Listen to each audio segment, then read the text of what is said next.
there we go. We're live. Yes. I think I've done it properly. Maybe.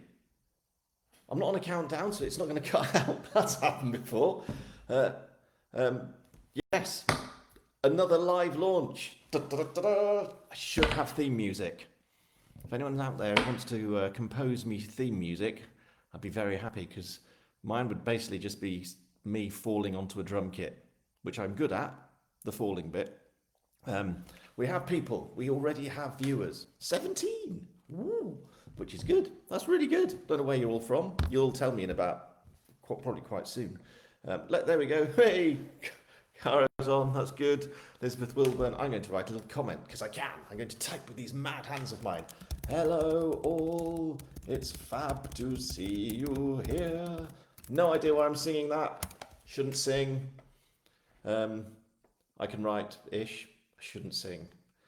But then who's going to stop me? This is my time. My time. You're here of your own volition. I'm here also of that. So if I want to sing, I will. But I promise I won't do any more. Or will I? So yeah, launch of, well, early launch, because the book isn't out till Monday. Apparently Monday is over here. Not that way. That way to Monday. So if you're going this way, you're going in the wrong direction. Let's go to Monday. Yeah, so Somerset Slayings, out on Monday. And this is really exciting. If not a bit nerve-wracking, I have to say. A little bit scared. It reminds me a little of when Grim Up North came out. That was a bit, was that scary? I don't know. It was a bit weird because I'd never written any crime before and that was coming out, so it was a bit strange. But this is like a different level of fear. I'm excited, obviously, because every new book is like, woohoo, brilliant. But it's a new series. It's not a new character, is it? You all know Gordy, Detective Inspector Gordanian Haig, who started out as a very small background character, really, and then just grew and grew and grew. And yeah, we'll say more about that later, shall we? Shall we? Should we say more about that later? Scratch, scratch. I'm in my new kitchen. It's all been done a bit, so I've got some cool artwork behind me by JD Adams, who does sort of really cool computery designy stuff. It's fab. I love it. So I've got a few of those pieces around. That's irrelevant, but I just thought you'd like to know what this is. All very 80s based, so there's like things on there from over here. I get my left, it's just like, it's reversed. So it's all very 80s based, which I really like. So over there, I got it right. That's the motorbike from The Lost Boys, great horror film from the 80s. And here, that's the skull from the Goonies. Look at that. Like I've got my points right. Woo. Yeah, how many people? We've got 52 people. Everyone joining in. I'm singing again. Who have we got? We've got loads of people joining. This is ace. We've got Anne, Nolene, Louise, Sharon, Gil, watching from Coventry. We've got Caro, who's bought Wookie whole cheddar from Wednesday cheese, especially for today. You're amazing, Caro. I love that. Thank you.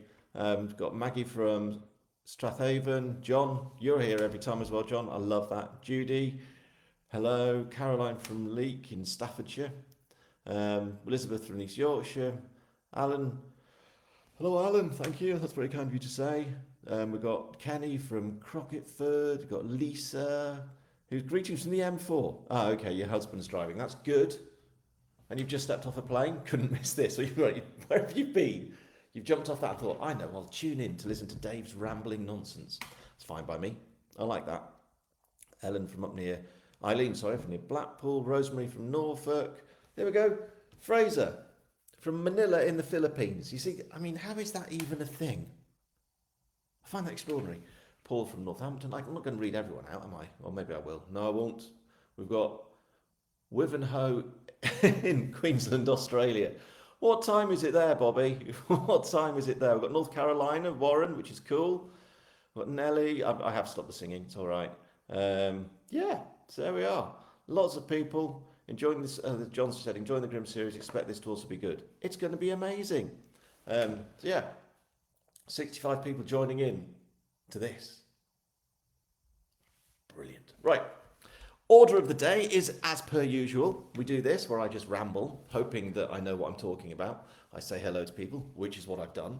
And then I outline what we're going to do. So you'll have some questions, I'm sure, particularly as it's a new series.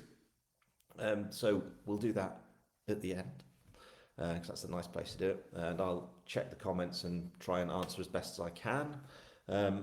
Prior to that, we will have a little bit of food, because obviously you celebrate things with food and drink. And this one's specific to this series. Obviously, I'm not going to do cheese and cake for Somerset, because cheese and cake is very much the Yorkshire thing with Harry. This is something different, which I have mentioned in a newsletter, but I will go through it again and explain why it is a thing. I'll do a reading. I've got papers here to read from, which is a little bit of an excerpt from one of the chapters. I'll read that, and there we go. And then we'll do a farewell and an excitement and a countdown, because Monday it all happens. Do I have any news?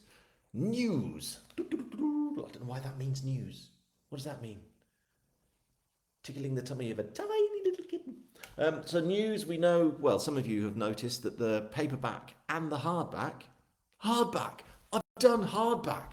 Ooh, that's so cool, isn't it? So yeah, I've done hardback for this. It wasn't a thing, I don't think, when Grimm came out. So I then never got around to doing it for the others, because it was a backdating thing, but I might do. I've got an idea for Grimm for next year, when he hits 21 books, sort of coming of age, but we'll worry about that some other time.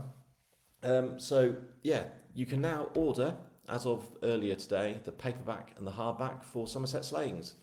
And I think if you order them today, they should be with you Sunday or Monday. And bearing in mind the book comes out, well, it's officially released on ebook on Monday. That means that if you order those now, you will get them in time for also the official launch date, which is cool. It's really cool. You know what? I've ordered a hardback, because I've never had the hardback.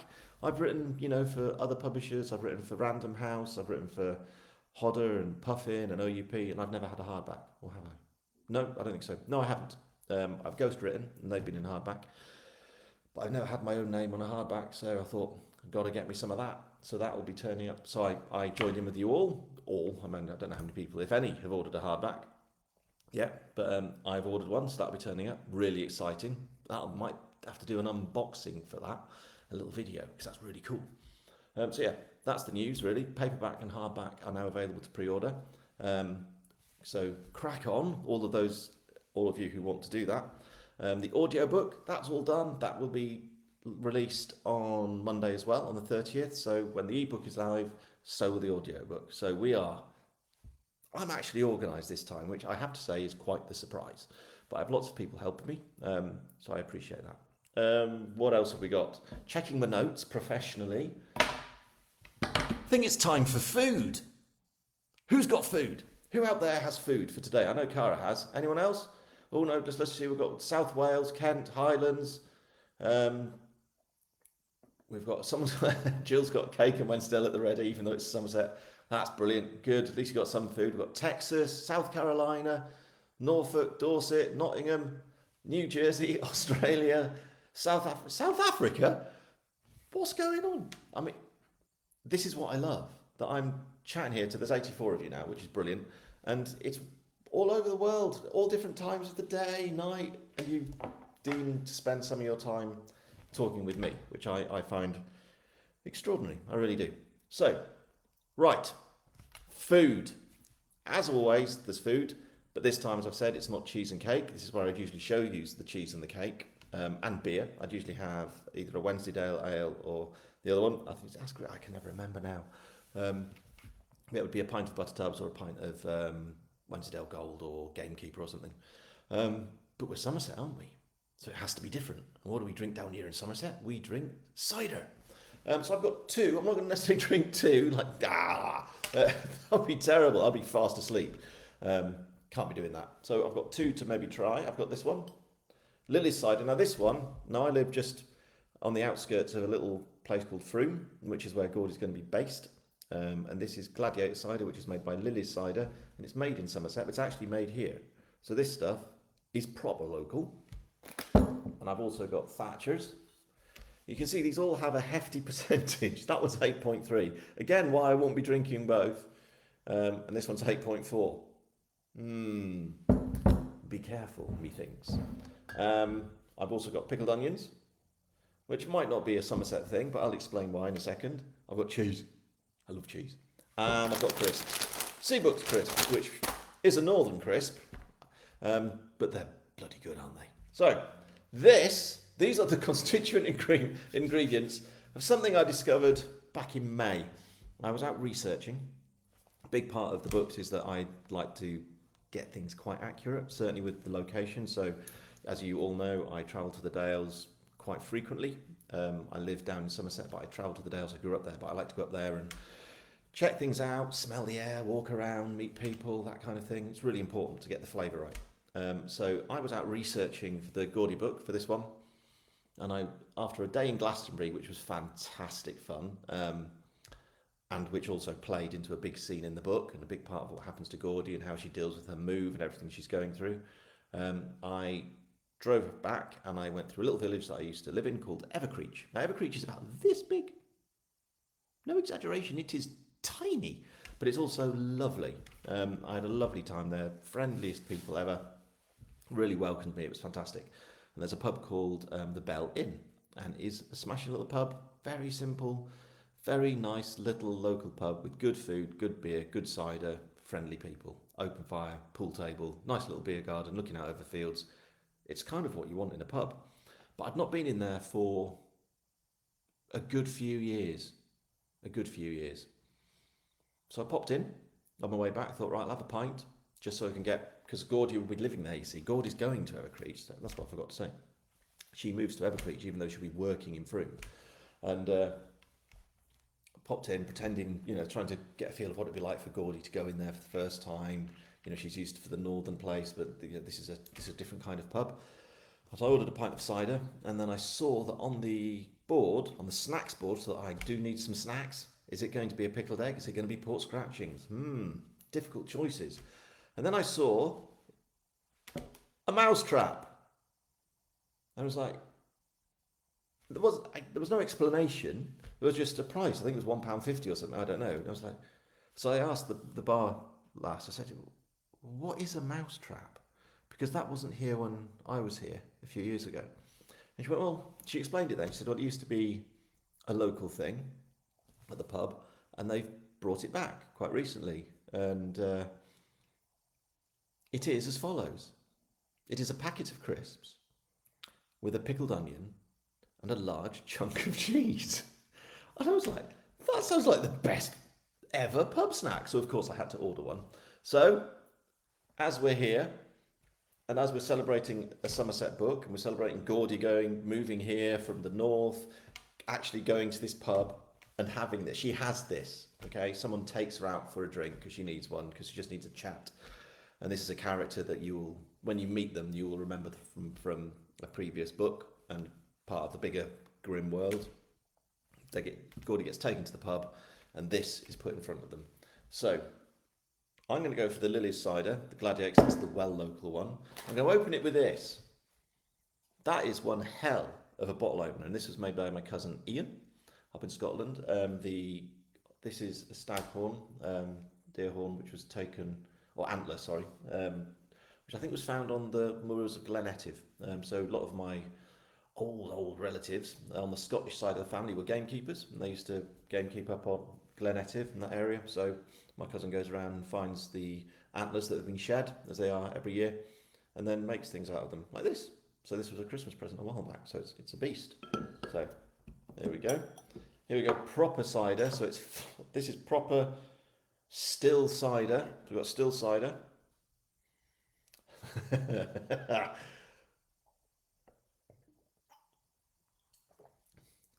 Oh, that's good. Farmy, as I would describe. Really good though, so that's really nice. Now then, on to the other things. We've got the crisps. We open them. And I mean, there's 83 of you watching this, me opening a packet of crisps and drinking. And you still do this. Every 3 months you turn up to watch me doing this. Thank you. I love that. Bonkers, but I love it. Pickled onions. These aren't big enough, but there we go. But we'll have one. We get a pickled onion out. Okay, one in there. Maybe we'll put 2 in because we're feeling generous. Should we put 3 in? Let's put 3 in. I'm feeling wild and crazy. And a big chunk of cheese. Now this, when the last put the cheese in the crisps, I was expecting, a little chunk of cheese. I kid you not. It was basically that, if not bigger. And this, and there you go. That, can you see? There you go. Crisps. It's hard to show you, really. Crisps, cheese, pickled onion,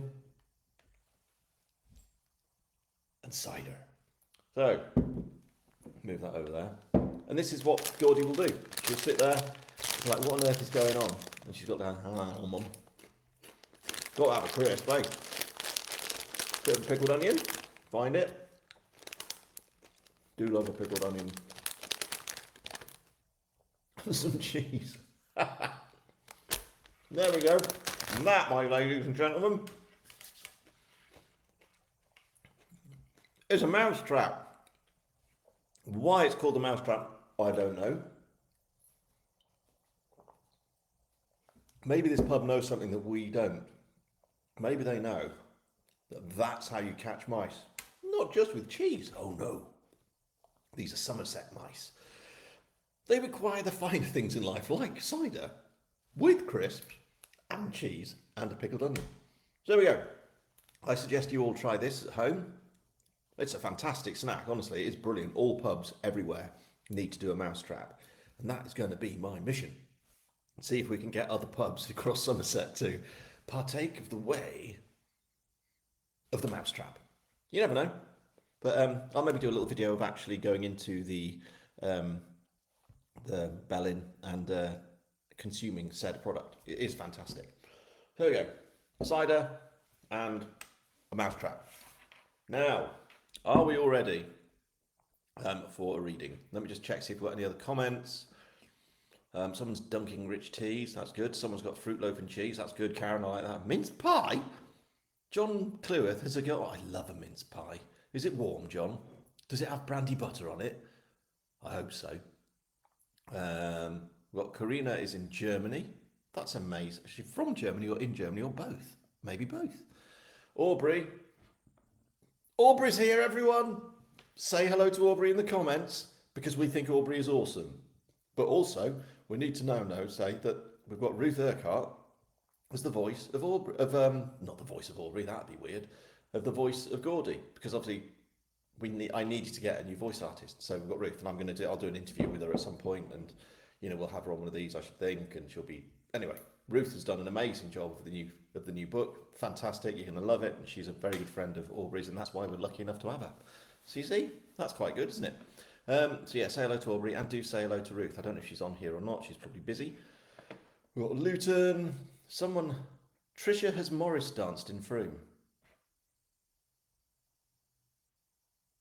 Although I wouldn't mind having a go at Morris dancing. A dark part of me quite likes the idea. There's something menacing about Morris dancing, and I like that. Who else we got? Well, Lisa said, my mother-in-law was evacuated to Evercreech from London during the Blitz. Lisa, that's amazing. Really? What an amazing fact. So yeah. Oh, well, anyway, right. Jill's just asked, do you get a choice of crisp flavour and a mousetrap? Yeah, you do. You choose what you want. Because, you are the owner of the mousetrap that you are setting. Crack on. I like ready salted. Most people would maybe go for salt and vinegar, but I don't think you need to when you've got the vinegar from the pickled onion. So, next bit. Are we sitting comfortably? It's time for Jackanory time. Jackanory being, that lovely little story thing we used to watch as children on the BBC. Bit of cider. That is good. That is good. Really good. Right.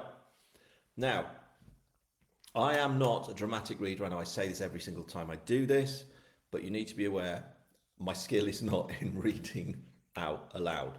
So if I attempt accents, I apologise. If I don't attempt accents, I apologise. If I accidentally go into a northern accent, I apologise. If it's not that good, I apologise. It's still fun to read things out, isn't it?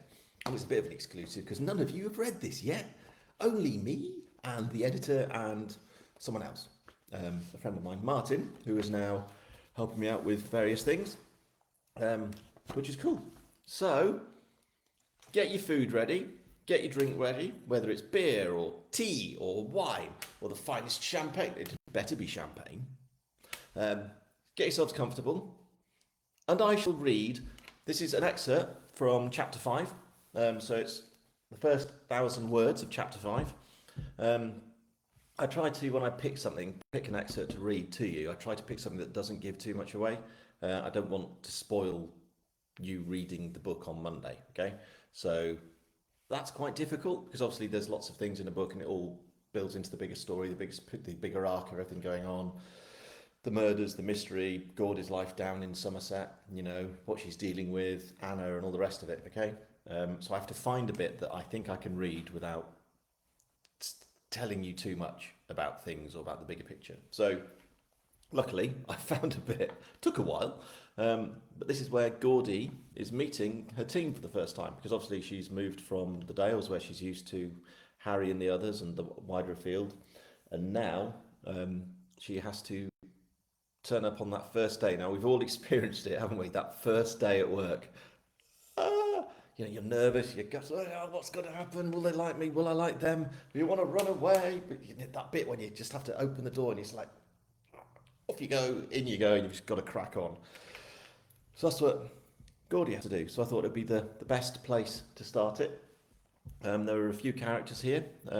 So if it's confusing to listen to, I apologise. It's not confusing when you read it. It's just because I'm not going to be able to do all the different accents or different voices. I don't have that skill. Which is why I'm so lucky to have someone like Ruth. And also, with Aubrey, I'm very lucky to be able to have that kind of astonishing talent reading my stuff out, which is amazing. I don't have that talent. I'm going to shut up now, but I'm also not going to shut up because if I shut up, I wouldn't be able to read to you, would I? So I'm now going to read. Like I said, sit comfortably, get your tea, get your biscuits, get your cheese, get your beer, get your cider, get your whatever, your mouse trap, whatever you're consuming. Let's read. Right, chapter 5 from Somerset Slayings, book 1 in the D.I. Haig crime thrillers series. Ooh, exciting. Chapter 5. What do you mean you like cider, but you don't like scrumpy? They're the same thing. Wensleydale's a place. I thought it was a cheese. Cheddar's a cheese and a place. Also Stilton. Well, you see, cider and scrumpy aren't the same thing at all, are they? Well, they are. It's just that one's fizzy and everyone likes it, and the other one has bits that float in it, and it makes you fall over really quickly. Oh, it can smell a bit as well, a bit farmy. Good point. Fizzy cider from a service station has nothing on the kind of stuff you can get at Wilkins Farm. That's nectar, that is. Yeah, but it's still farmy, though. Just in a good way. You said something about somewhere called Hawes. Where's that to, then? Within minutes of meeting the team, Gordy was already reeling from the full frontal assault of questions, none of which were about her police ground or coming at her in any semblance of order. You see, it's not so much that I don't like Scrumpy, Gordy said, trying to bat away some of the queries by answering the one from the PCSO supervisor, Jack Hill. More that, well, I just haven't ever really drunk it. I'm not sure even you can really get it up north. Pretty sure I've never seen it. Jack was late 30s, Gordy guessed, wore his hair razor short, and was carrying earphones around his neck. Not modern ones, though, Gordy noticed, and neither was what they were plugged into. A bona fide 1980s Sony Walkman. Well, I'm sure we can rectify that easily enough and get you some of the proper stuff as a welcome to Somerset present. That was from the detective sergeant, Patty Matando, a black woman in her early 30s with a soft Welsh accent. Well, I wasn't really aware there was such a thing as a proper stuff, Gordy said. At this, Patty's eyes went wide and her jaw fell open. Gordy went to speak, but Peter Knight, the detective constable, got there first. He was in his mid-20s and had fashionably spiky black hair that looked more like a dangerous weapon than a hairstyle. Anyway, this Hawes place, he said. Where's that to? Gordy held up a hand to quell the storm of questions throwing itself at her with wild abandon. First, she said, I know you've all just told me your names, but I'll be honest, they've no stuck in my head at all. Just sort of gone in one ear and fallen out of the other and onto the carpet. And looking at the state of the carpet, I don't really fancy getting on my knees to try and pick them up. So, can we start again? For the next while, Gordy did her best to look and sound interested in what everyone else was saying, allowing her professional side to take over and wearing it as a shield almost.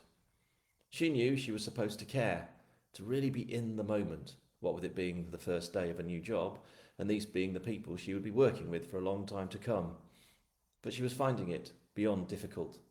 and the conversation drifted on with her taking part, yet simultaneously forgetting everything almost as soon as it was said.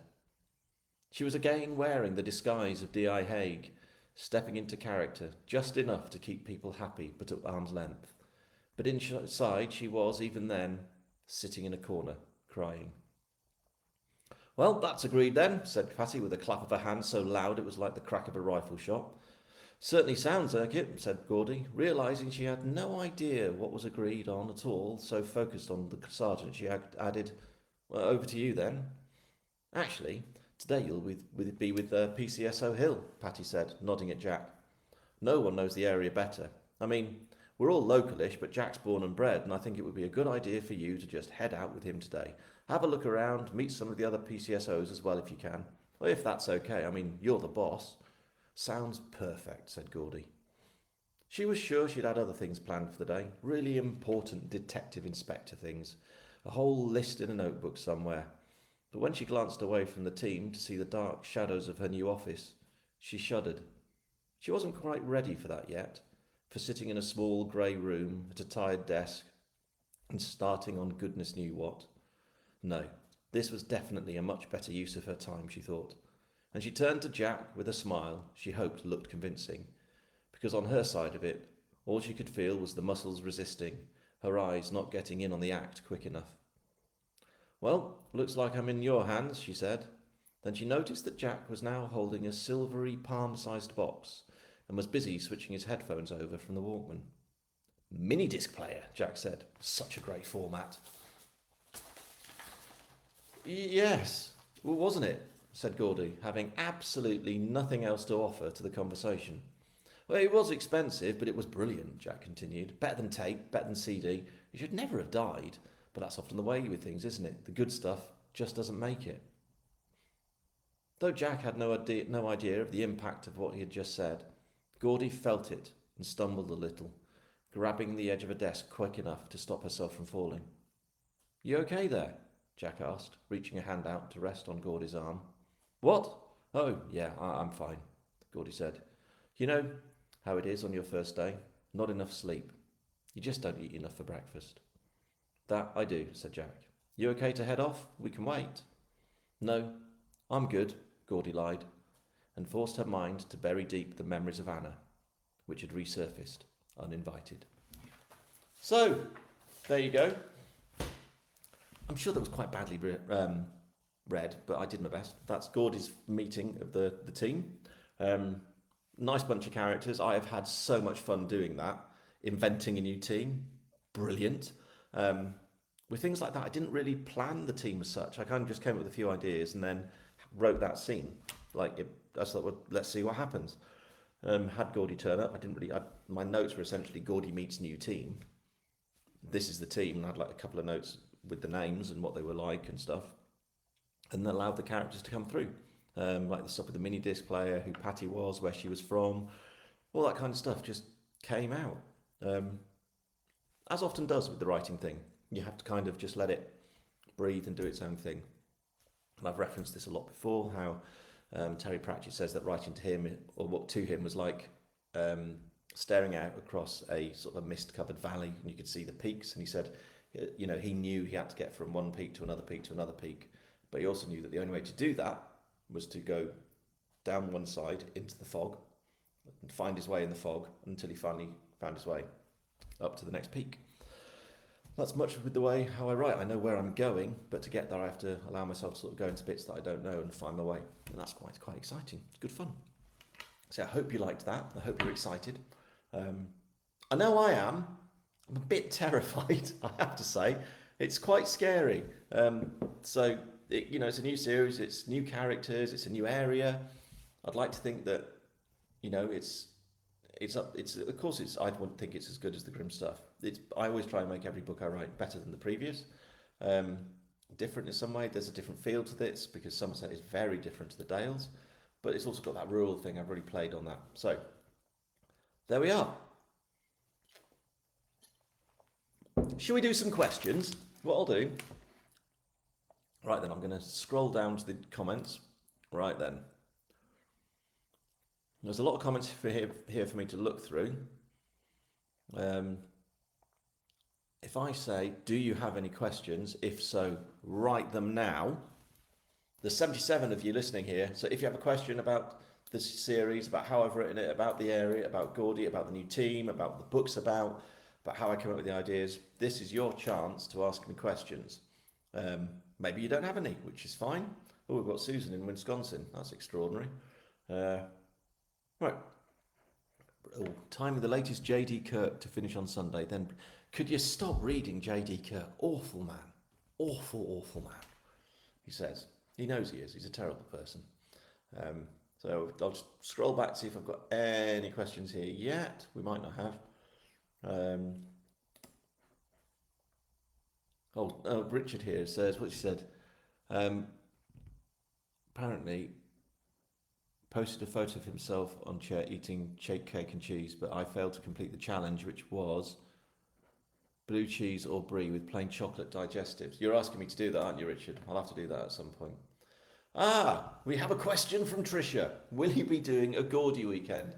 Now that's really interesting because I'd really like to. And I actually discussed that with Marty, who is working with me now, this morning. Because why not? If we've got a Harry weekend in the Dales, why not do a Gordy weekend in Somerset? How cool would that be? Maybe we could do it at the Bell. Who knows? Maybe we could do it somewhere in Frome. Again, who knows? I'd really like to do one. I think it'd be fab because there's so much to find here in Somerset. It's such a beautiful place. So yeah, I would really like to do that. That's really nice of you to ask. So thank you for that, Tricia. Right then, let's see. You've got Robert. How do you come up with your ideas? The process of. There is no process, okay, Rob. I don't have a process. I think I'm a magpie. I think I just walk around and steal things from places that I go to.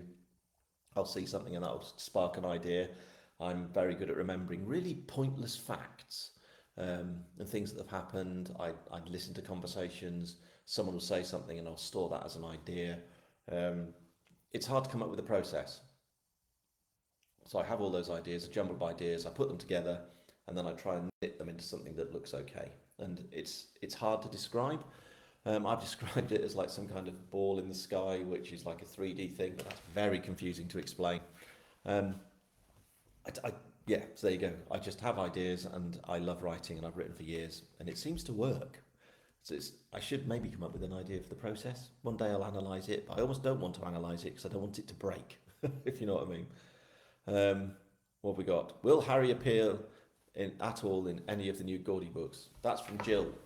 Well, Jill, the answer to your question is absolutely yes, of course he will. It would be rude not to.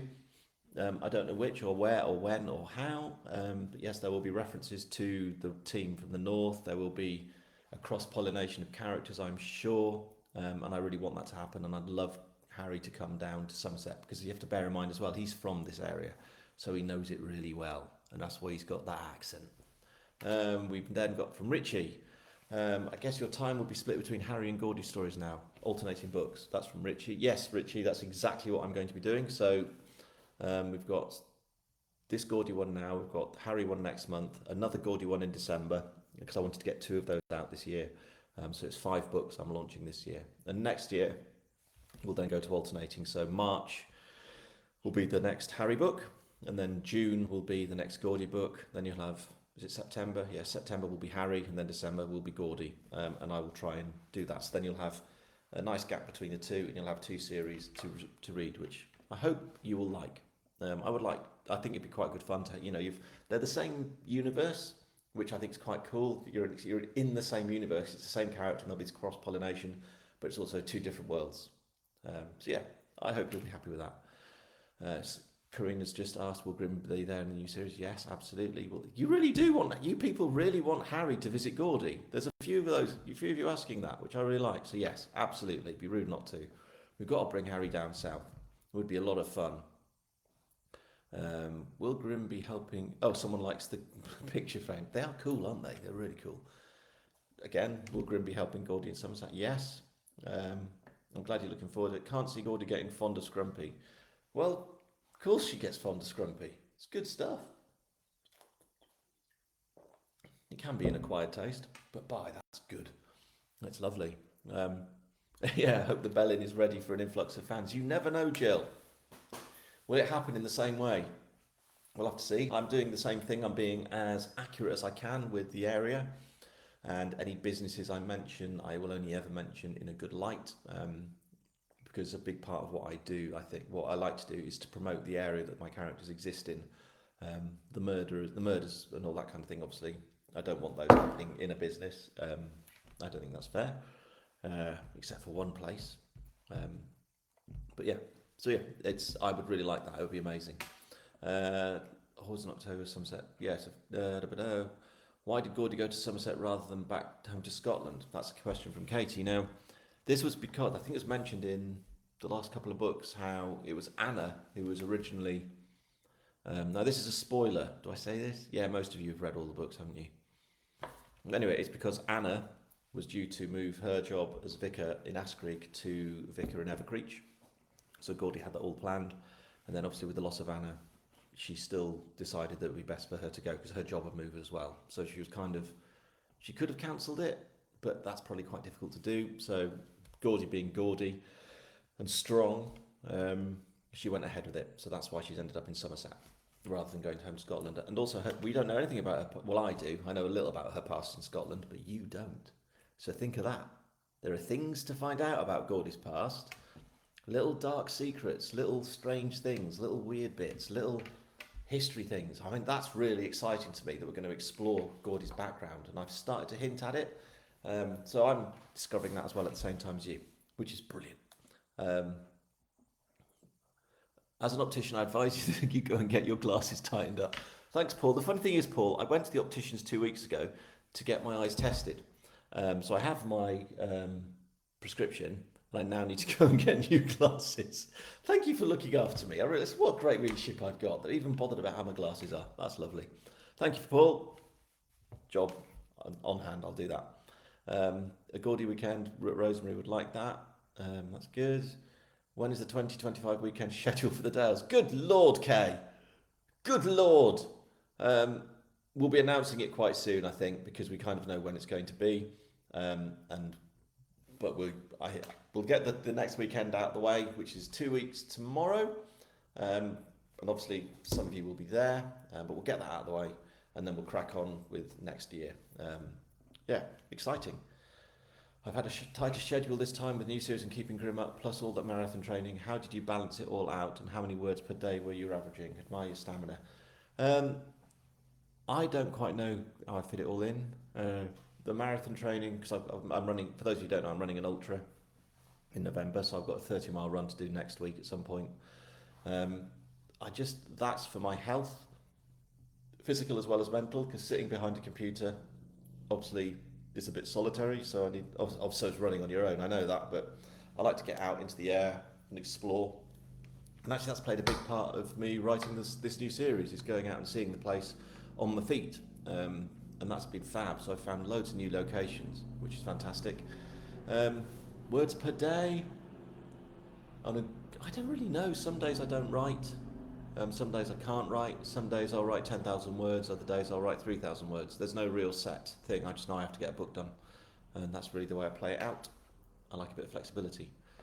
Don't change your current process. I won't, Bobby. I don't know what the process is, but it seems to work. Who do you go to for help with police procedures? That's from, is it Deleth Woods? Deleth. That's a great name. Deleth. Thanks for that. There are quite a lot of books to go to. I try to not put too much detail in with that because it can then get quite... I don't want to get bogged down in procedure too much because really it's boring. What I write is very character-led. I have a friend who's a PCSO. I've had various help from various police as well, police officers, and I've got a good few readers who are police officers. And the funny thing is, any errors or whatever that I have that are to do with police procedure are always pointed out by people who are not in the police. The people who are in the police basically say, we don't care, there's no way you can write all that stuff because if you did, your books would be too long, they'd be boring, an investigation can last for years. You have to remember that mine is a conceit in many ways, and I come up with a murder and it's solved in days. That never happens. But have to cram it all in. Otherwise, I'd have a book that would take 2 years from start to finish and it just be dull. Um, you like the characters, you have that immediacy of the investigation, and I've compressed all that. So you have to be accurate to a degree, but not too accurate.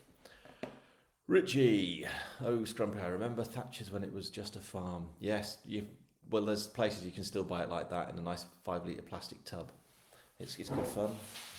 Yes, I have set myself serious tough challenges and timescales, Cat, but that's just the way of things. I like to live like that. I like to be busy. Uh, I do relax by doing other things that keep me busy. Who knows why? Amanda has asked if any of my main characters are based on people that I know. I think aspects of my characters, of every character I write, are based on people that I know. So I wouldn't say that a specific character is a specific person, but aspects of people are in the characters. I think that's probably the easiest way to do it. If that makes sense. Are there no more? Are there no more low lives left in the Dales? I have murdered quite a lot of people in the Dales. I'm aware of that, but I think there's plenty left for Harry to be dealing with. So we'll keep on dealing with murders.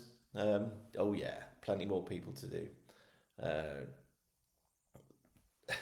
just not Alex and Matt visiting Harry. Almost done the trilogy, but head is reeling. You're a dark man, Mr. Gatt. So Kat, I think, has just read my either my Dead, Dark and Damned trilogy, which was the horror series I did for teenagers, or my Padre series, which I've got under a different name as well, which under the name, was it E.G. Blake, I think. So yeah, it is a bit different. Anne's asked, will Gordy get a pet? We'll see. Will it be a dog? Will it be a lizard? Who can say? Who can say? Jill's asked, was Anna always doomed? No, she wasn't. And I actually wrote 2 different endings to that story, and I will maybe share the other ending at some point. It was just the best way for it, dramatically, for it to go, and for Gordy as well to develop. Otherwise, I would have her moving here all happy and everything's fine and dandy, and that didn't quite make sense because you kind of have to break a character to then rebuild them, which is a horrible thing to do. It was hard, but it was fine. Will Harry get a replacement DI? Who knows? I'm not sure yet. I'm not sure. Will I ever grace Australia with my presence? Can you imagine? What else? What is the actual process for getting words in books onto a spoken book? It's quite simple. That's from who sent me that question. There's lots of questions this time. Kevin Briston. It's quite simple. There's a system that we use that I applied for auditions. Aubrey won the first one, and we had obviously Kath the next one, and I send them the manuscript, they record it, I listen to it, approve it or not, and there we go. It's that's how simple it is. Obviously, it's a lot of work. I have to write the book, and the voice artist has to spend an awful lot of hours recording and editing and so on. But it's good fun to do. What else? Someone's just what? I worked for Midsummer Murders. That's from Sarah. Did you? Ooh, that's quite interesting. Someone wants to know more about Sowerby. We'll have to keep that quiet because that would be the Dale stuff. We might find out more about her. You never know. So there we go. I'm going to leave it now. What time are we at? See, that's 3/4 of an hour of me just yakking on. I think that's enough for anyone, don't you? I do. Bit more of the old cider. There we go, everyone. Done. It's out on Monday. Somerset Slayings. Yes! I am a bit scared. I am a bit nervous. I admit it. I am a bit nervous. But I think I should say thank you to all of you because I'm guessing you're on here because you've ordered the book, which is amazing. And you're taking a risk on a new series. And I appreciate that. Genuinely appreciate that. And I hope that you love it, that you love where Gordy is now, that her new life is quite exciting and different, and you enjoy the new characters, the new place. And I hope you will both stick with me with this new adventure in Gordy and tell loads of other people about it. And on that, when you get the book, and hopefully you love it, please, please, please do a review on Amazon. If you don't like it, fair enough. But if you do like it, a review means everything. Because this is new, okay? The Grimm series is established. It's up there on Amazon. It's got tens of thousands of reviews. It's a lot of 18 books. I'm writing book 19, as you know. So that's there. But obviously keep writing the reviews. But this is a new thing. Gordy needs our help, everyone. Really needs our help. So if you can, and you do have the time, just a little few words. I think Gordy's brilliant. Great new series. I love this. It's amazing. Don't know why that's northern. But yeah, if you can, when you've read the book and you've loved it, if you can put a review up, that would mean everything. They do make all the difference. All the difference to me, to the series, to the book, to how it all goes, to whether it's a success or not, to how the Amazon algorithm works, to find, to how other people who've never heard of the Gordy series then hear of it. And that's what I'd love, is that people who've never heard of Harry hear of the Gordy series, choose that, and then also cross over to the Harry stuff. So I'm hopefully going to bring in new people to the Harry fold as well. That's another reason I'm doing this series. So yeah, there we are. That's me done. 3:45. Jeepers. Thank you so much for your time. I'm going to have another sip of cider, another bit of the old mouse trap. Please, everyone, go and try it. And I will leave you to the rest of your day, or morning, wherever you are, because we're all over the world at different times, and it's baffling that that's a thing. So yeah, again, see, I'm terrible at finishing things. I don't know how to say goodbye. Where's the end? I will end the live video in a few seconds. So I'll say thank you again. Thank you. Hope you really enjoy the book on Monday. I'll post a little thing when I get the hardback through. Yes, so exciting. Yeah, Monday will be exciting. We'll all be talking about it, I hope. We'd better be, hadn't we? Thanks, everyone. Here's to Gordy's new adventures in Somerset. Woohoo!